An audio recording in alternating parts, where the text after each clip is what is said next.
প্রতি বছর এই পৃথিবীতে 2 লাখেরও বেশি শিশুর জন্ম হয় যারা হাসতে পারে না। তার থেকেও খারাপ, তারা ঠিকভাবে শ্বাস নিতে পারে না। 99% মানুষ এইভাবে জন্মগ্রহণ করে, যারা শ্বাসনালী দিয়ে স্বাভাবিকভাবে শ্বাস নিতে পারে।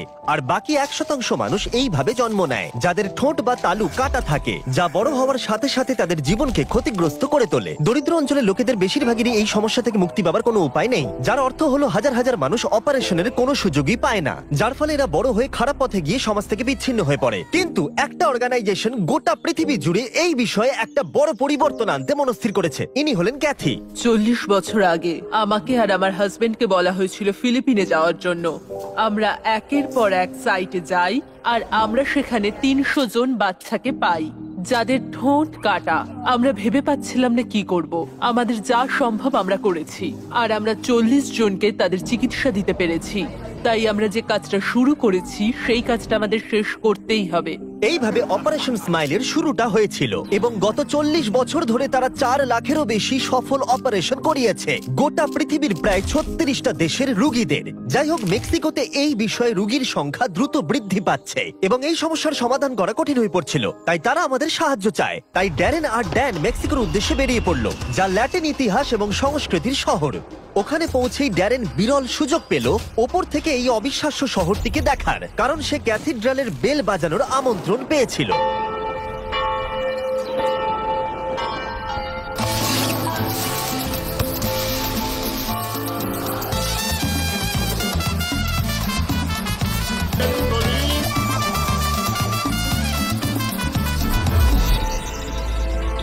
তাদের স্বাগত জানায় মারিসিও। আমি অপারেশন স্মাইলে জয়েন করেছি 11 বছর আগে। আমি জানি এখানে আমার কোনো লাভ হবে না, তাও আমি এখানে জয়েন করেছি কারণ মেক্সিকোতে এমন অনেক মানুষজন রয়েছে যারা চিকিৎসার সুযোগ সুবিধা ঠিকঠাক মতো পান না। যেমন আমি একজন অল্প বয়সী মহিলার সাথে দেখা করলাম। যখন সে আমাদের কাছে এসেছিল তখন তার একটা চোখের মধ্যে ক্ষত ছিল। তারা ওকে পাথর ছুঁড়ে মেরেছিল কারণ ওর কথা বলার ধরন তাদের পছন্দ হয়নি। এটা শুনে আমি খুবই কষ্ট পেয়েছিলাম। আমি সবসময় বলি যে রোগীর পিছনে একটা গল্প আছে এবং গল্পের পেছনে একটা মানুষের ভূমিকা আছে। আর এইসব কারণেই আমি মেক্সিকোতে নিজের জীবন উৎসর্গ করার সিদ্ধান্ত নিয়েছি। আমরা একটি অল্প বয়স্ক শিশুর সাথে দেখা করেছি এবং সে আমার জীবনে দেখা মিষ্টি বাচ্চাদের মধ্যে একজন, কিন্তু তার মুখে একটা ভয়ানক বিকৃতি রয়েছে। এই শিশুটি খুবই মিষ্টি এবং খুব ফুটফুটে, কিন্তু বড় হওয়ার সাথে সাথে সে এত ভয়ানক সমস্যার মুখোমুখি হবে সেটা জেনে আমার কষ্ট হচ্ছে।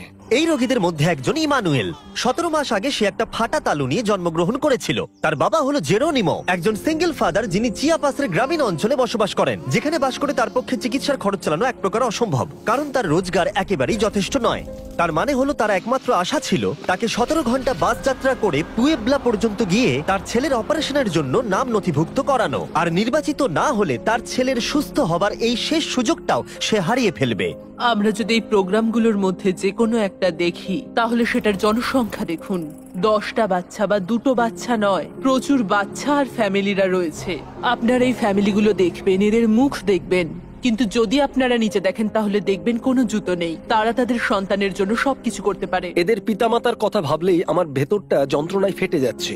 এমন একটি শিশু যার সার্জারির প্রয়োজন, কিন্তু তার প্রয়োজনীয় অর্থ এনারা জোগাড় করতে পারেন না। আর যখন আমরা দেখলাম এই পরিবারগুলোর অবস্থা কতটা খারাপ ছিল, তখন আমরা সাহায্য করতে সিদ্ধান্ত নিলাম। তাই আমরা 100টারও বেশি অপারেশন করাবো বলে ঠিক করলাম। তাই পরের দিন স্ক্রিনিং কমপ্লিট করে নিয়ে সময় চলে এলো রোগী নির্বাচন করবার। জেরোনিমো খুবই চিন্তিত ছিল, কারণ সে নিশ্চিত ছিল না তার সন্তান নির্বাচিত হবে কিনা। আজ আমার জন্য খুবই ইমোশনাল একটা দিন। আমার পেছনেই রোগীরা বসে আছে আর এবার সার্জারির অ্যানাউন্সমেন্ট হবে। তাদের শুধু এটুকুই বলা হবে যে তাদের জীবনটা পুরোপুরি বদলে যেতে চলেছে।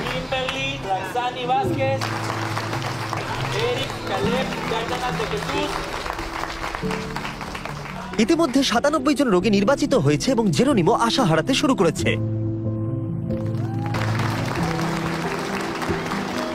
এবার 99 নম্বর রোগীর ডাক এলো।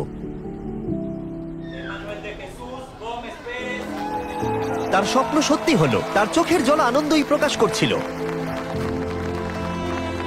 এই বাচ্চাদেরকে ক্লিনিকে নিয়ে আসার সময় তাদের অভিভাবকদের মুখে যে আশা দেখেছি, তারা বুঝতে পেরেছেন অবশেষে তারা তাদের প্রয়োজনীয় চিকিৎসা পাবেন। এটা সত্যিই একটা অদ্ভুত অভিজ্ঞতা যা হৃদয়কে নাড়া দেয়। ইমানুয়েলের অপারেশনে সারাদিন সময় লাগবে, তাই অপারেশন হবার সময় ড্যান এবং ড্যারেন গোটা শহরটা ঘুরে দেখলো। আমরা পার্কের মধ্যেই ঘুরছিলাম আর এখানে একটা মারিয়াচি ব্যান্ড দেখতে পেয়েছি। আমি এটা সবসময় চেয়েছি যে ড্যারেন যেন একটা মারিয়াচি ব্যান্ড জয়েন করে। তো আশা করছি আজকে আমার স্বপ্ন সত্যি হবে। সরি, ওই যে আমার বন্ধুকে দেখতে পাচ্ছেন, ও আপনাদের ব্যান্ডে জয়েন করতে চায়। ওকে, এই টুপিটা পরে নাও।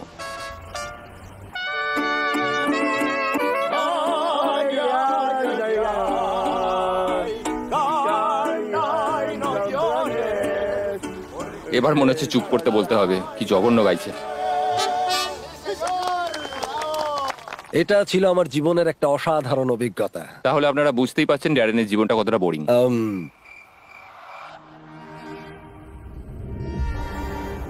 ইমানুয়েলের অপারেশন শেষ হয়ে গিয়েছিল আর জেরোনিমো তার ছেলেকে এই প্রথমবার হাসতে দেখতে পারবে। সার্জারির সময় আমার সবচেয়ে প্রিয় মুহূর্তের মধ্যে একটি হলো যখন বাচ্চারা সার্জারি কমপ্লিট করে বেরিয়ে আসে, কারণ সেই প্রথমবার তাদের বাবা মায়েরা নিজের সন্তানকে সুস্থভাবে দেখে।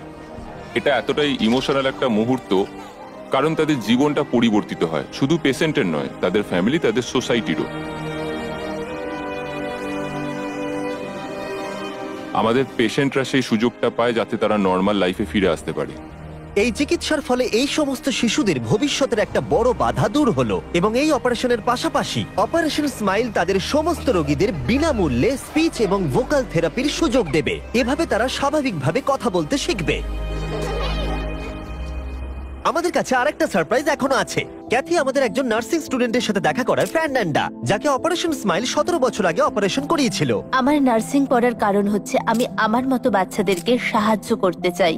তুমি যখন বাড়িতে যাবে তোমার পরিবারকে বলো তোমার আর অর্থ সাহায্যের প্রয়োজন নেই। আমরা তোমাকে ফুল স্কলারশিপ দেব এবং তোমার নার্সিং স্কুলের সমস্ত খরচ আমরাই দেব এবং আশা করব যে তুমি একজন খুব ভালো নার্স হবে।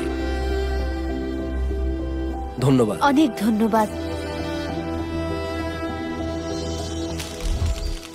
ড্যান, একবার এদিকে এসো, দেখো এই মানুষটাকে। যদি তোমরা সাবস্ক্রাইব না করো তাহলে এ এক্ষুনি কেঁদে ফেলবে। চিন্তা করো না, সাবস্ক্রাইব করবে। ও হ্যাঁ, এবার ভিডিওটা শেষ করো। ও, একটা কথা বলতে ভুলে গেছি।